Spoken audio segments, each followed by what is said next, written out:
તો મિત્રો આજના સૌથી મોટા સમાચારની વાત કરીએ તો હવામાન વિભાગ દ્વારા ગુજરાતમાં આગામી 2 થી 3 દિવસની અંદર સાર્વત્રિક વરસાદની આગાહી કરવામાં આવી છે।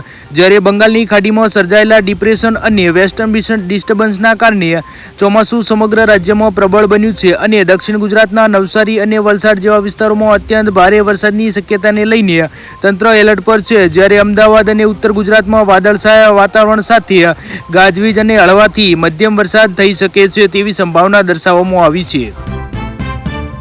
તો મિત્રો ત્યારબાદના સમાચાર જોઈએ તો આજે ગુજરાતમાં સોના અને ચાંદીના ભાવમાં મોટો ઘટાડો નોંધાયો છે। જેમાં 24 કેરેટ સોનાનો ભાવ 10 ગ્રામ આશરે 1,40,160 રૂપિયા, જ્યારે શુદ્ધ ચાંદીનો ભાવ કિલોગ્રામ ઘટીને 2,45,000 રૂપિયા થયો છે। તો મિત્રો ત્યારબાદના સમાચાર જોઈએ તો આજે ગુજરાતમાં પેટ્રોલનો ભાવ આશરે 101 રૂપિયા અને 83 પૈસા તેમજ ડીઝલનો ભાવ આશરે 97 રૂપિયા અને 92 પૈસા પ્રતિ લીટર જોવા મળ્યો હતો। તો મિત્રો ત્યારબાદના સમાચાર જોઈએ તો મુખ્યમંત્રી ભૂપેન્દ્ર પટેલની અધ્યક્ષતામાં આજે મળેલી કેબિનેટ બેઠકમાં રાજ્યમાં વરસાદની સ્થિતિ, વાવેતર અને બચાવ કામગીરી અંગે સમીક્ષા કરવામાં આવી હતી। તો મિત્રો ત્યારબાદના સમાચાર જોઈએ તો ગૃહ રાજ્યમંત્રી હર્ષ સંઘવીએ જાહેરાત કરી છે કે સરકારનું આગામી આયોજન વર્ષ 2033 સુધીમાં 50,000 પોલીસ કર્મીઓની ભરતી કરવાનું છે। તો મિત્રો ત્યારબાદના સમાચાર જોઈએ તો જૂનાગઢના ચોરાવાડામાં જાહેરમાં દારૂની મહેફિલનો વિડીયો વાયરલ થયો હતો અને ગાંધીના ગુજરાતમાં દારૂબંધીના ધજાગરા ઉડ્યા હતા। જૂનાગઢના ચોરાવાડામાં વરસાદી માહોલ વચ્ચે જાહેરમાં દારૂ અને નોનવેજની પાર્ટી માણતા શખ્સોનો વિડીયો વાયરલ થતાં પોલીસ કામગીરી સામે સવાલો ઉઠ્યા હતા। તો મિત્રો ત્યારબાદના સમાચાર જોઈએ તો અમદાવાદ એરપોર્ટ પર વરસાદની આડઅસર જોવા મળી છે। જ્યારે મુંબઈ સહિત દેશભરમાં ખરાબ હવામાનની અસરના લીધે 5 ફ્લાઇટ રદ અને મોડી પડતા મુસાફરો અટવાયા છે। તો મિત્રો ત્યારબાદના સમાચાર જોઈએ તો વડોદરામાં 9 વર્ષની માસૂમ બાળકી પર આધેડ દુષ્કર્મ આચર્યું હતું। ચોકલેટની લાલચ આપી ઘરમાં ઘૂસ્યો હતો અને માતા પિતાએ રંગે હાથ પકડી પાડ્યો હતો અને કહ્યું હતું કે કડકથી કડક સજા આપો। તો મિત્રો ત્યારબાદ જોઈએ તો જૂનાગઢમાં ક્રાઇમ બ્રાન્ચે દારૂ ભરેલી કાર ઝડપી પાડી હતી। જ્યારે જૂનાગઢમાં રાજસ્થાનના બુટલેગરની સ્વિફ્ટ કારમાંથી 1396 નંગ વિદેશી દારૂના ચપટા સાથે 3 શખ્સો ઝડપાયા હતા, જેમાં કુલ 8.63 લાખથી વધુનો માલ મુદ્દામાલ જપ્ત કરવામાં આવ્યો છે। તો મિત્રો ત્યારબાદ જોઈએ તો ભરૂચમાં દહેજ એક્સપ્રેસ વેમાં કેમિકલ ચોરી કરતી ગેંગ ઝડપાઈ છે। જેમાં ટેન્કરમાંથી સટારિયન કેમિકલની ચોરી કરતા ડ્રાઈવરો અને સ્થાનિક ખરીદારોની વચ્ચેની સાંઠગાંઠનો પર્દાફાશ થયો છે। તો મિત્રો ત્યારબાદ જોઈએ તો ગાંધીનગરમાં ગણતરીના દિવસોમાં ચોરીનો ભેદ ઉકેલાયો હતો। જ્યારે ભારતીય રેલવેના કવચ પ્રોજેક્ટ ટાયર સાઇડથી યાંત્રિક ઉપકરણો ચોરના રાજસ્થાની ત્રિપુટી ઝડપાઈ હતી, જેમાં 13 લાખથી વધુનો મુદ્દામાલ જપ્ત કરવામાં આવ્યો છે। ત્યારબાદ જોઈએ તો મિત્રો હળવદ પોલીસે 19 ખોવાયેલા મોબાઈલ શોધી કાઢ્યા હતા અને CER પોર્ટલની મદદથી 3.80 લાખથી વધુ મોબાઈલના ફોન અરજદારોને પરત આપવામાં આવ્યા છે। તો મિત્રો ત્યારબાદ જોઈએ તો મહીસાગરમાં ચાંદીપુરા વાયરસને લઈને આરોગ્ય તંત્ર એલર્ટ થયું હતું અને શંકાસ્પદ કેસનો રિપોર્ટ નેગેટિવ આવ્યો હતો અને સાવચેતીના ભાગરૂપે વિવિધ વિસ્તારોમાં ખાસ કરીને કામગીરી હાથ ધરવામાં આવી હતી।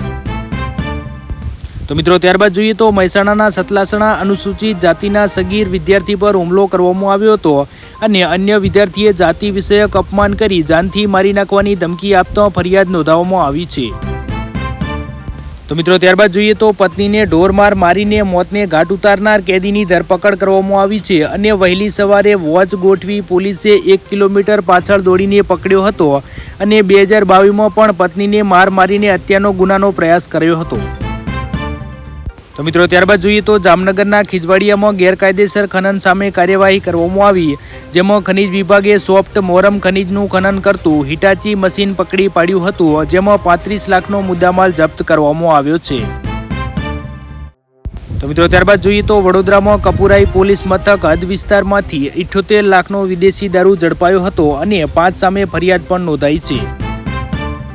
તો મિત્રો ત્યારબાદ જોઈએ તો રાજકોટમાં પૈસાની જરૂર પડતા રિક્ષા ચોરતો શખ્સ ઝડપાયો છે, જે CCTV કેમેરાની નજરમાં આવ્યો હતો અને રાજકોટમાં 6 રિક્ષા ચોરીનો ભેદ પણ ઉકેલાયો છે, જેમાં ઝડપાયેલા જીતુ લંગડી સામે પોલીસ ચોપડે 13 ગુના નોંધ્યા છે। તો મિત્રો ત્યારબાદ જોઈએ તો વાપીમાં ક્રિપ્ટો રોકાણના નામે 3.40 કરોડની છેતરપિંડી કરવામાં આવી હતી, જ્યારે મહિલા સહિત 2 આરોપી ઝડપાયા છે અને 4 ફરાર થઈ ગયેલ છે, જેમાં ઓનલાઈન રોકાણ યોજના શરૂ કરી રોકાણકારોને ઊંચું વળતર અને કોઈનની લાલચ આપી અને ક્રિપ્ટોમાં છેતરપિંડી કરતા હતા। તો મિત્રો ત્યારબાદ જોઈએ તો તાપીના સોનગઢમાં ઓવરલોડ લાકડા ભરેલું ટ્રેક્ટર પલટ્યું હતું અને ટ્રેક્ટર પલટતા પાલિકાની રેલિંગને નુકસાન થયું અને જાનહાનિ ટળી હતી। તો મિત્રો ત્યારબાદ જોઈએ તો સુરતમાં આકાશી આપતે 16 પરિવારનો માળા વીખી નાખ્યા હતા। આજે 14ના ડૂબવાથી, એકનું પડી જવાથી અને એકનું કરંટ લાગવાથી મોત થયેલું હતું, જ્યારે 3 દિવસમાં 25 લોકોએ જીવ ગુમાવ્યો છે। તો મિત્રો ત્યારબાદ જોઈએ તો જૂનાગઢમાં તળાવમાંથી નગ્ન હાલતમાં અજાણ્યા પુરુષનો મૃતદેહ મળ્યો હતો અને માંગરોળના કામનાથ રોડ પરથી લાશ મળતા લોકોના ટોળા ઉમટ્યા હતા અને રહસ્યમય મોત અંગે પોલીસ તપાસ હાથ ધરી છે। તો મિત્રો ત્યારબાદ જોઈએ તો વડોદરાની ઢાઢર નદીમાં 11 મગરનું ઝુંડ જોવા મળ્યું હતું અને ચોમાસાની શરૂઆત થતાં જ નદી કાંઠેના રહેણાંક વિસ્તારોમાં મગરો ઘૂસ્યા હતા, તેથી લોકો અને પશુપાલકોમાં ફફડાટ જોવા મળ્યો છે। તો મિત્રો ત્યારબાદના સમાચાર જોઈએ તો ભારે વરસાદથી સુરતની હાલત ગંભીર જોવા મળી હતી અને લોકો પૂરમાં ફસાયા હતા અને અનેક વિસ્તારોમાં બેટમાં ફેરવાયા અને બોટો ફરતી થઈ હતી અને ડૂબતા શહેરની સ્થિતિ બહુ જ ગંભીર જોવા મળી છે। તો મિત્રો ત્યારબાદ સમાચાર જોઈએ તો દીકરીએ આપઘાત નથી કર્યો, હત્યા થઈ છે। રાજકોટમાં આપ નેતાના આપઘાત મામલે 15 દિવસ બાદ નોંધાઈ FIR, જેમાં પિતાએ આરોપીઓની ફાંસીની માંગ કરી છે। તો મિત્રો ત્યારબાદના સમાચાર જોઈએ તો પાણીમાં તણાતા 10 વર્ષના બાળકનું ડૂબી જવાથી મોત નીપજ્યું છે, જ્યારે ભારે વરસાદના વચ્ચે પાંડેસરાના નાગનેસર ગામમાં દુર્ઘટના સર્જાઈ હતી, જ્યારે પરિવારમાં આક્રંદ જોવા મળ્યો છે। તો મિત્રો ત્યારબાદના સમાચાર જોઈએ તો સુરતમાં ચોમાસાની આફત વચ્ચે રાંદેરમાં કાળજું કંપાવનારી ઘટના સામે આવી છે, જેમાં વરસાદમાં નહાયા બાદ કરંટ લાગતા 2ના કમકમાટી ભર્યા મોત થયા છે અને મિત્રને બચાવતા જતા પાડોશી પણ મોતને ભેટ્યો હતો। તો મિત્રો ત્યારબાદના સમાચાર જોઈએ તો વડોદરામાં RTO દ્વારા જૂન 2026માં ટ્રાફિક નિયમોના ભંગ બદલ સઘન ચેકિંગ હાથ ધરવામાં આવ્યું હતું, જેમાં કાર્યવાહીમાં 2646 કેસ સામે આવ્યા હતા, જેમાં કુલ 1,06,38,204નો દંડ પણ ફટકારવામાં આવ્યો છે।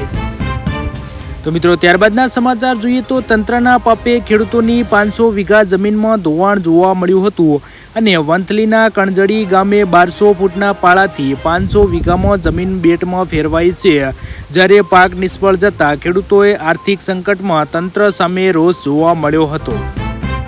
તો મિત્રો ત્યારબાદના સમાચાર જોઈએ તો ટ્યુશન ક્લાસીસના શિક્ષિકાએ 4 વર્ષીય બાળકને તાવીતાથી ડામ આપ્યા હતા, જ્યારે રાજકોટમાં મહિલા શિક્ષકનો ગોળ જવાબ જોવા મળ્યો હતો અને વાલીનો આક્રોશ જોવા મળ્યો હતો, જેમાં કોચિંગ ક્લાસ માટે કડક કાયદો બનાવવાની માંગ કરવામાં આવી છે। તો મિત્રો આજના વિડીયોમાં આટલું જ। જો વિડીયો પસંદ આવ્યો હોય તો વિડીયોને લાઇક કરી દેજો અને આવા ગુજરાતી સમાચાર માટે આપણી આ ચેનલ ગુજરાત અપડેટને સબસ્ક્રાઇબ જરૂરથી કરી લેજો।